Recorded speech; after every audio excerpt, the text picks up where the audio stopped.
أعوذ بالله من الشيطان الرجيم بسم الله الرحمن الرحيم الحمد لله رب العالمين الحمد لله الذي هدانا لهذا وما كنا لنهتدي لولا أن هدانا الله والصلاة والسلام على أشرف الأنبياء والسيد المرسلين وشفيع المذنبين سيدنا ونبينا أبي القاسم محمد اللهم صل على محمد وآل محمد والصلاة والسلام على أهل بيته الطيبين الطاهرين المعصومين المظلومين المنتجبين لا سيما مولانا وسيدي صاحب العصر والزمان روحي وأرواح العالمين له الفداء وأجل الله تعالى فرجه الشريف ولعنة دائمة على أعدائهم ومنكر فضائلهم من الآن إلى قيام يوم الدين أما بعد رب اشرح لي صدري ويسر لي أمري واحلل عقدة من لساني يفقهوا قولي. For the hastening of the return of our 12th Imam, Imam al-Hujjah, one salawat upon Muhammad wa ali Muhammad. Allahumma salli ala Muhammad wa ali Muhammad. As we continue in commemorating the tragedies after Karbala, last night, for those who were with us, we mentioned that we wanted to begin a short discussion for the few nights that we are together from now until the day of Arba'een, looking at what happened post Karbala, and to try to sort of step out of the box and be able to try to analyze some of the events which were happening before Karbala, why or what precipitated the need for Sayyid al-Shuhada to go forth towards his eventual martyrdom on the day of Ashura. And also, how do we better understand this event of Karbala, which obviously forms such a pivotal, has such a pivotal role in our lives. So much so that we dedicate at least 2.5 months as a community to grieve and mourn over the tragedy of Karbala. And last night, for those who are here, as we talked about the mission of Sayyid al-Shuhada and the fact that when he went forth, that he went with full knowledge and he let his companions know and he let the family know what would happen to them. They weren't going into a dark abyss that they didn't know what the outcome would be. We mentioned, by quoting some of the statements of Sayyid al-Shuhada, that he was very well aware of what would happen on the day of Ashura. He was very, very well aware that the outcome would be that they would not be returning back to Medina after this journey. And so obviously he prepared himself, he prepared the family, the companions for their eventual martyrdom. We want to build upon that tonight and look a bit about who Hussain is, alayhi salam, and also just some aspects of why we have these mourning programs. Why do we commemorate? And where do we get this inspiration from? All these things that we do in Muharram, people tend to sometimes think these are cultural phenomenon. We want to see, where do we get this culture of keeping Ashura alive from within the traditions of the Ahlul Bayt alayhimus salam. But let me begin first with who Hussain is. Now I'm sure all of us, including these young men in the front, they probably know Imam Hussain, right? They know who his father is. Who is the father? Imam Ali. Who is the mother? Fatima. So they know the mother and the father. I'm sure they know when he was born. Okay. They might know when he's born, but they may have forgotten it right now because I put them on the spot. But I'm sure they know a lot of the specifics about Imam Hussain alayhi salam, and we all do, because we attended the majalis when we talk about his wiladat in Sha'ban, and we obviously gather in Muharram to commemorate his martyrdom. I want to share with us just one beautiful tradition from the Sunni and the Shia sources of the love that Rasulullah had for Imam Hussain alayhi salam. And keeping in mind that this was, yes, it was the grandson of the Prophet. He had that biological link, that blood relationship. But obviously it goes much deeper than just a grandfather and grandson relationship. Many of us who have grandchildren, obviously we love them because they are an offshoot of us. They come from our daughter, they come from our son, and so we have that affinity to them. But Rasulullah, his love for Imam Hussain alayhi salam was something which transcended a blood relationship. And this is clear when Allah would refer to Hussain and Hassan alayhimus salam as the sons of Rasulullah. When in the event of Mubahala, they were told to come and be a representation of the children of the Messenger of Allah. So the story goes like this, to show us the love of Imam Hussain that the Prophet had. Is one day, Rasulullah is invited to a lunch in the city of Medina. So him and a group of the Sahaba, the companions, they're walking to whoever that person's house was where they're having the lunch party. And as they're walking down the streets of Medina, Imam Hussain alayhi salam was a young boy. He couldn't have been more than 6, 7, 8 years old maximum when this event happened. So Imam Hussain is also walking in the same alleyways. And Rasulullah with his companions, he sees Imam Hussain. And as the Rasulullah goes to run to grab Imam Hussain, the little boy, I call him Imam, but he's an 8-year-old boy, a 7-year-old boy. He runs away from the Prophet, playing a game with Rasulullah as a young child would do. The Prophet would run in another direction. Imam Hussain would run away from the Prophet again, playing this like hide and go seek that we, I'm sure, play with our own children. This happened a few times. Imam Hussain is running back and forth. The Prophet lovingly tries to grab him. He evades the Prophet. And then finally the Prophet gets a hold of Imam Hussain. He hugs him. He puts his hand on his back, one hand on his chest. And the hadith says that the Prophet is doing this. The companions are looking at Rasulullah like, what are you doing? This is something maybe unheard of for them to treat a child with such love. He grabs Imam Hussain, he kisses him. And then the Prophet says that beautiful statement where he says, Husainu minni wa ana min Hussain. Ahabballahu man ahabba Husainan. That Hussain is from me and I am from Hussain. May Allah love that person who loves Hussain. Sallu ala Muhammad wa ali Muhammad.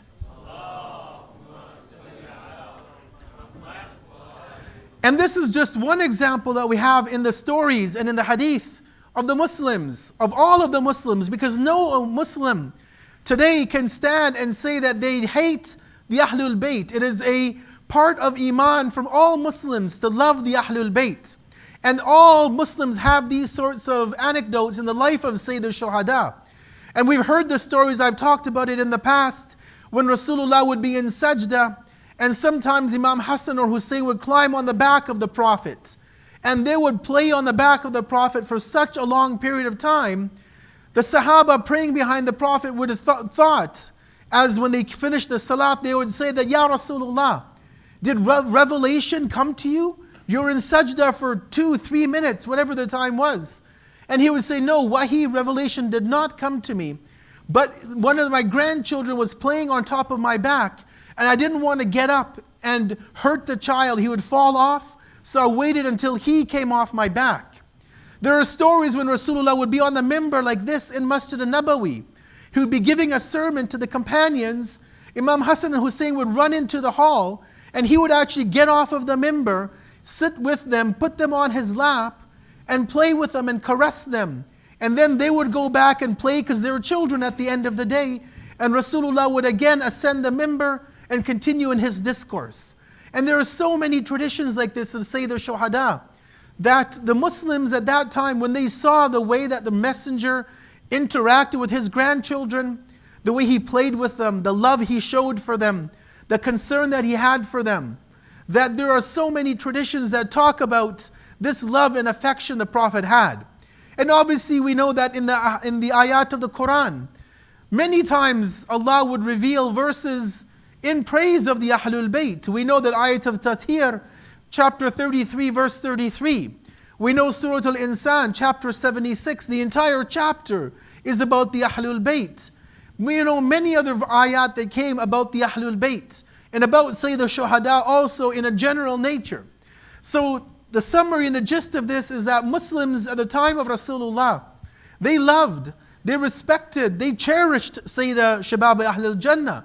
They loved Imam Hassan and Hussein alayhimus salam. They would also show affection to these grandchildren. And this actually continued. When you look at the books of history, during the time of the first 3 Khulafa, because of the status of Sayyid al-Shuhada and his brother Imam Hassan alayhimus salam, peace be upon both of them, the general community and even the Khulafa treated these 2 grandchildren with the utmost of respect, to the point where even non-Shia historians narrate an incident that one day during the reign of the 2nd Caliph, he's on the mimbar giving a lecture, and Imam Hussain sits at the foot of the mimbar, and he addresses the 2nd Khalifa and he says that I want you to get off of my mimbar of the member of my grandfather rather, and go on to your father or your grandfather's member. And the second Khalifa, what can he say? He says, my grandfather doesn't have a member for me to sit on. Imam Hussain alayhi salam was making a point as a young man that authority that man had, he may have been the Khalifa in terms of the outward political authority, but he was showing that he didn't have the legislation or the legitimate authority to be on that member. So he proved it through this example. But nonetheless, he was treated with respect. People would not dare speak against, say, the Shuhada. They would love him, treat him with respect, give him the honor that he deserved as the grandson of Rasulullah. Again, that continued for the first, the second, the third Khalifa.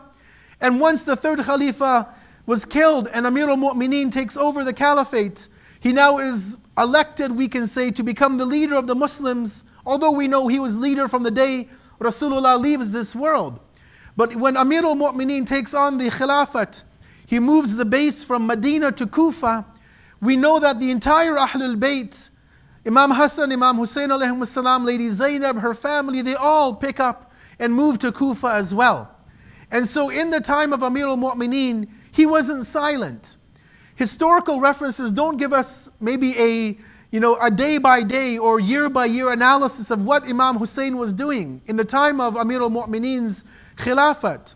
But we do know that in that 4 years and 9 months or so, or 5 years that Imam Ali had this open caliphate, that he fought 3 major wars, 3 major battles within the Muslim Ummah. This civil war that erupted amongst the community.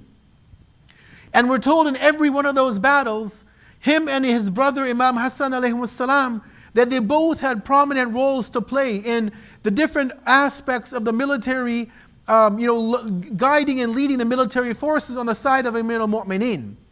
Eventually, as we know, Amir al-Mu'mineen is martyred in the Masjid of Kufa, and we know that the family ends up moving back to Medina. There are issues that come up with Imam Hassan alayhi salam, with what he has to deal with the likes of Muawiyah. But even in that time, we see that, say, the Shuhada is close with Imam Hassan. And obviously he has to be, because yes, it's his older brother. But keep in mind, it's also his Imam. Yes, say the Shuhada would become the Imam later on, but at that time, he is following his Imam of his time. And so whatever Imam Hassan alayhi salam would ask him to do, would command him to do, would be at the level of the Imam. He was the authority, the proof, the hujjat of Allah upon the earth. And so, say the Shuhada continues in this method of working with his brother, of helping and supporting him in whatever way he needs, until obviously his own brother is martyred, and the Imamat now transfers over to, say the Shuhada, Imam Hussain alayhi salatu wassalam.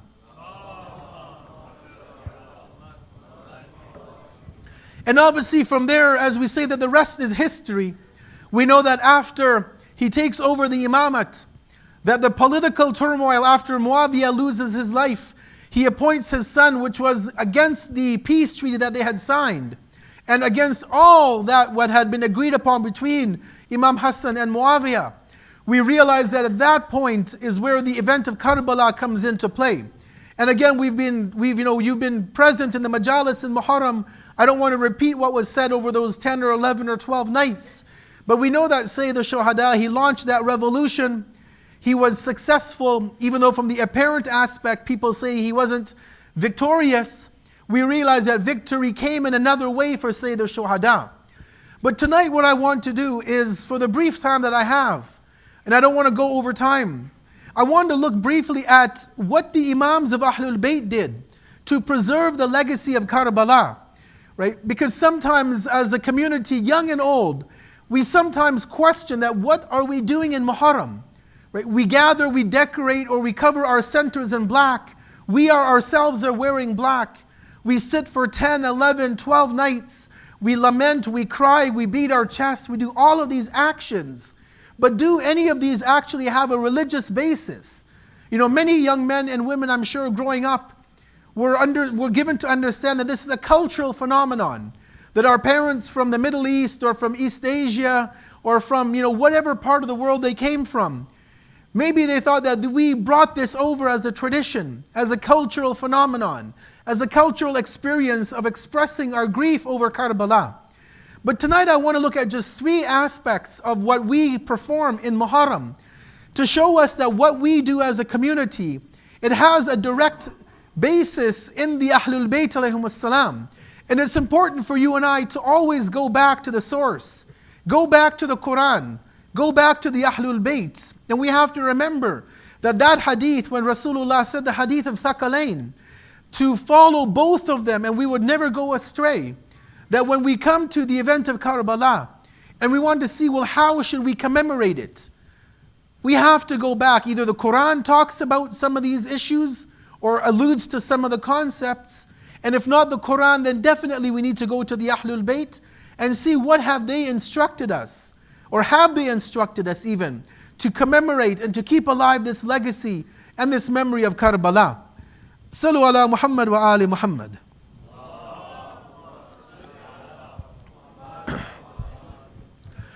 One of the first things that we see within our communities, and this has been a tradition for not just 10 or 20 years, but 1,000 or so odd years, is that we gather together in these sessions, what we call the Majalis of Hussain. A majlis literally is a place to sit, right? It doesn't have a sanctity to itself, that word. But the concept is what is important. And the concept was, and this came, this was even pre-Islam, or even it's a human concept to sit and talk and discuss things in a gathering. People who are not Muslims have majalis. They have gatherings where they'll sit and they'll talk. It might be about good things or bad. It may be about religion or politics. They have a majlis though. And so what we have to understand is that when this event of Karbala transpired, one of the ways that the Ahlul Bayt used to ensure that we don't forget what happened and that we remember the lessons that we have to implement in our lives is they began to establish these sessions of mourning. Sessions where people would recount the tragedy of Karbala, where people would be brought in from outside sometimes.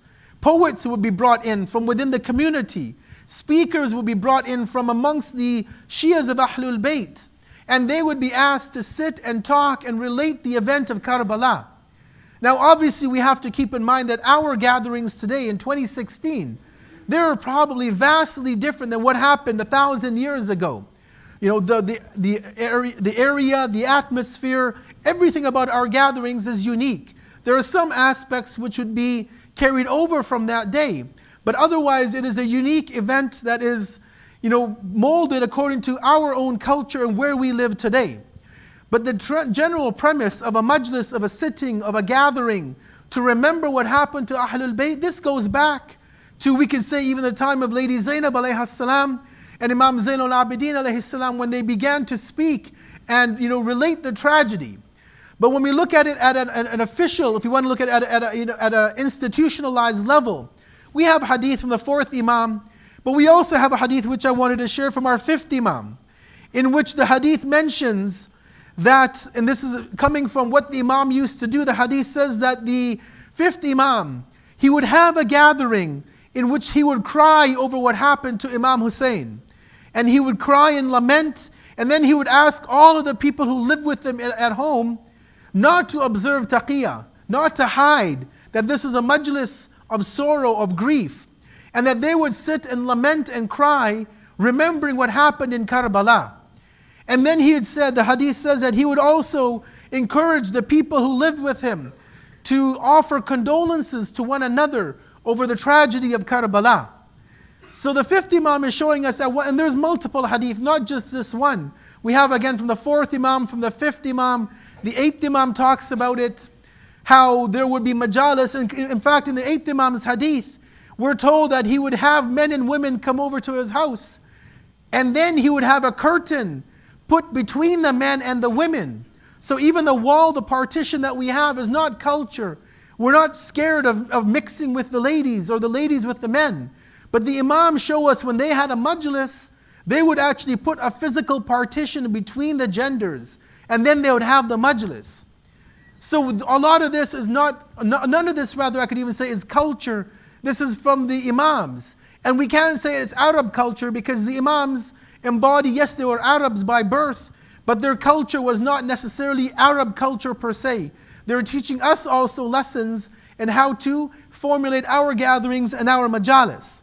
And obviously in our own day and age, in the 21st century, these majalis become even a greater extension of us learning about our religion. Just at the time of the Imams, those speakers would lament and explain what happened in Karbala. So today we have the same concept, where speakers will come and they'll pick a topic and they will elaborate on that topic for 10, 11, 12 nights, also giving us the narrative of Karbala from the authoritative sources. And so this becomes a continuation of that legacy of the Imams of Ahlul Bayt, to have people gather, to learn about the religion, to lament about Karbala, to remember the tragedy and the sorrow and every action, even the matam that we do. The Imams would again call people who were poets and ask them to recite poetry. And there's a beautiful tradition when one time the Imam calls a poet and he asks him to recite poetry about, say, the Shuhada. The man recites the poetry and the Imam stops him halfway. He says, stop. He says, don't recite the poetry like that. He says, recite it in the style that you would recite when you're at the grave of Abu Abdullah al-Hussein. Because we know even in our culture, when you recite poetry, it can be like a spoken word style, or it can be with a tune, with a pattern, or with a rhythm. And there are different styles of poetry used to convey different sentiment. And the Imam made it known that when you recite for Imam Hussain, make it in that way that people would lament and actually feel the passion and emotion of what is going, what is being recited in that poem. So number one is that the Imams preserved Karbala through the institution of the majalis, of these gatherings of us sitting and listening and remembering the tragedy of Karbala. Sallu ala Muhammad wa ali Muhammad.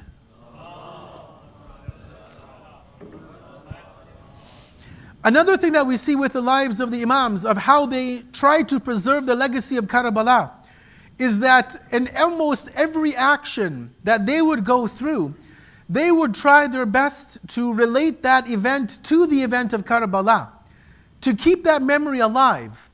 So it wasn't only remembering it in a majlis, on 10 days or 12 days in the mosque, and then you go home. No, even at home the Imams stressed on the remembrance of Karbala. So we have that beautiful hadith, which I think is even on the magnets that are being sold, where the Imams of Ahlul Bayt say, "O our Shia, whenever you drink cold water, remember Hussein and the thirst of Hussein." So this began to be like a culture at home. When the Ahlul Bayt would be at home, they picked up a glass of water, they would remember Abu Abdullah al-Hussein. Say Bismillah, send your salutations on Abu Abdullah. Why? To keep alive that legacy, that he was killed thirsty on the day of Ashura. Right? It's not just a habit, okay, say Bismillah and remember Imam Hussain. No, it was to keep alive that legacy. Maybe we forget Imam Hussain because after Ashura, after Safar, after 9th of Rabiul Awwal, we get into our own routine. Our centers, the cloth is removed. We put our black shirt in the closet for next Muharram. We tend to forget Abu Abdullah sometimes. Maybe we do. I don't know, I do. Maybe you guys don't. But Imams of Ahlul Bayt showed us that, when you drink water, remember Karbala. When you eat food, remember that Imam Hussain had nothing for so many days. We know that the fourth Imam, whenever food would be placed in front of him, we're told that he would cry so much. Not only would his beard be drenched in his tears, but the pot where the food was in, it would be full of tears of the fourth Imam. And he would remember how his father was slaughtered like an animal, like a sheep was slaughtered. So this became a part of everyday culture and life of the Imams. Again, for us to also realize that Karbala should always be in our memory. Not just the tragedy of it, but also what lessons we learn that we can implement in a day-to-day life. Let me share with you a story that happens at the time of the 6th Imam. With Imam Jafar as-Sadiq alayhi salam, one of the Abbasid Khalifas, Mansur al-Dawaniki, one of the evils, obviously, of Bani Abbas. He one day, in a fit of rage, goes to the house of the 6th Imam in Medina, and he lights the door on fire. He lights the house on fire, and probably hoping to either scare the Imam or maybe even burn and kill the Imam. But what happens is the Imam is at home. The women and the children are also at home, his family. the women and children began to scream because the house is on fire, the door is on fire. They're running from here to there through the patio, going into one room to the other. And what ends up happening is the fire is eventually put out. The 6th Imam goes, he puts the fire out. A day later, some of his Shias come to the house. They come to the house of the 6th Imam and they say, we're here to just see, are you okay? Do you need anything? You know, we know what happened yesterday. Can we do anything for you? Do you need any support? And they see the Imam is crying profusely. He's shedding tears. And these companions, they're wondering, well, what happened to the Imam? Is he really that worried about a door burning down? Was he really that frightened about his house being lost? And he asked them to sit down, and he tells the companions, he says that when my door was on fire, and I saw my ladies and my children running from the courtyard to the house, from room to room, from here to there, he says, I sat and I put the fire out. He goes, but I thought for a minute, what would have been the state of my grandfather, Abba Abdullah Hussain, when he was being martyred in Karbala, and that the family would have been going through that challenge of the tents being put on fire, and the ladies running from room to room, from tent to tent. He says, at least me, the 6th Imam, I was here at home to be a guardian for the women and children. But my grandfather was no longer alive to safeguard the women and the children. And so he showed that such an incident, just the house or a door being burnt, but that brought such a level of emotion to him that it immediately drew his attention to Karbala and what his forefathers would have been facing, what the ladies and the women and children had gone through on that day of Ashura. And so it shows us again at that level of when we remember these events, and this is again not just the 6th Imam telling us a story, right? It's a beautiful, powerful, moving story that the Imam would have that sort of, that legacy carried on from his forefathers. But it shows us as well that when we look at our own lives, that we need to ensure that we are treating those people in our life just as Abu Abdullah alayhi salam would want, he would have treated his family. Sometimes we see within our communities issues of spousal abuse, of child abuse, of many issues that happen in our community, in our society. And if we remember what happened to the women and children in Karbala, then we would not want that to happen to our own ladies. If we have that picture of the enemy forces slapping the women in Karbala on their face and ripping their hijabs and ripping the earrings off, and then a man would have the audacity to abuse his wife, or a wife to abuse the husband, or for a parent to slap their child, that picture of what happened to Sakina alayhi salam should be enough for us to realize that what we hear in the narrative is not just about lamenting that day. It's for us to internalize and say that I never want to be what those evil people were on the day of Ashura. That they did evil, I'm not going to be the same to my women and my children and my family. I'm going to be different than they are. And so when the Ahlul Bayt, when they gave us these anecdotes, it wasn't just to lament, it was for us to realize, to change our own character. Sallu ala Muhammad wa ali Muhammad.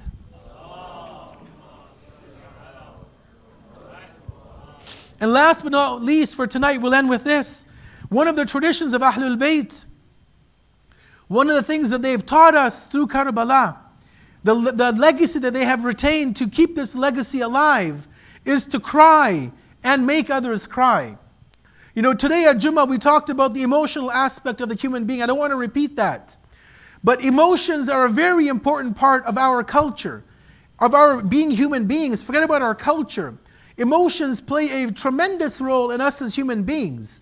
The example which I gave, is, for example, when an earthquake hits a country, or a hurricane strikes, as it has last week in the Caribbean islands. And even if we were just to hear that a Category 4 hurricane hit a particular island, and buildings were destroyed, and infrastructure was demolished, and we heard 200-kilometer winds, we wouldn't be really moved to have emotions over hearing those facts and figures. We wouldn't be moved to want to give our time, our effort, our money to help those people. But if we watched the internet, we saw the news, and we saw pictures of children under the rubble, if we saw people who had lost everything and an earthquake, that picture would stir an emotion in us, wouldn't it? If we just heard a tornado, okay, well, a tornado, but we don't relate it to a human being. But when we see and hear the graphic nature of Karbala, that begins to stir our emotions. And when we stir the emotion, then we begin to relate at one level, at a minimal of what happened on that day. And when we relate to it, we have no choice but to cry and to make others cry. And so when the Imams would speak about how to preserve the emotional aspect of Karbala, what they would tell us in the hadith, and it's beautiful. They say that a person who cries over hearing of what happened to Imam Hussain, or no, you yourself are not only crying, but you make other people cry. You're a speaker, you're one who writes poetry. You somehow make somebody cry about Karbala. And not even that, the Imam says, if you do those two, they say, okay, you have Jannah, paradise is incumbent on you. But the Imam says, if you can't cry, you can't make other people cry, but you pretend to cry. Maybe the tears don't come. You can't feel it that impactful in your life, but you pretend that you're crying, that you show that sorrowness in your heart. Maybe the tears don't come out. He says, even if you pretend that you're showing sorrow, you're pretending to cry, but having that grief, they say even for that person, Jannat is incumbent on that individual. So it's not about showing off. Don't get me wrong, think, oh, you just show off the tears. No, it's that you are feeling the emotion of what happened in Karbala. You're feeling of every stage of what happened, not only the killing of the men, but you feel the tragedy of the women and the attacks that they faced. You feel the sorrow of being taken from Karbala to Kufa, to Sham. A trip that many of, I'm sure you have done from Najaf to Karbala, many people have walked. But you have a shortcut you can take. You have water, you have food. You have people who will massage your feet. You have all the amenities. But imagine women and children who have just seen their entire families slaughtered, having to walk that opposite route. And without the food, without the water, without the comforts that we would enjoy if we go on that journey. And so the Imams of Ahlul Bayt alayhimus salam were very clear that crying is an integral part of Karbala, and that they ensured that they gave us what rewards are there for those who would shed even one tear the size of the wing of a fly in relation to Abu Abdullah alayhi salam. Let me end with just one or two words of the musibat of Abu Abdullah and his family, because these are the days and nights of mourning over Karbala and remembering the tragedy of Abu Abdullah and the family of Hussain. Sallu ala Muhammad wa ali Muhammad.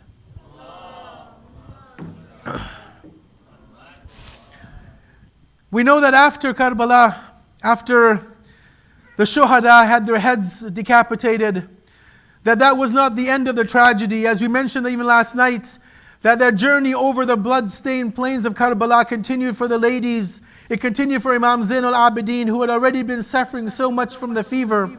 Eventually, after many hours, if not over a day and a half, they arrived in the city of Kufa.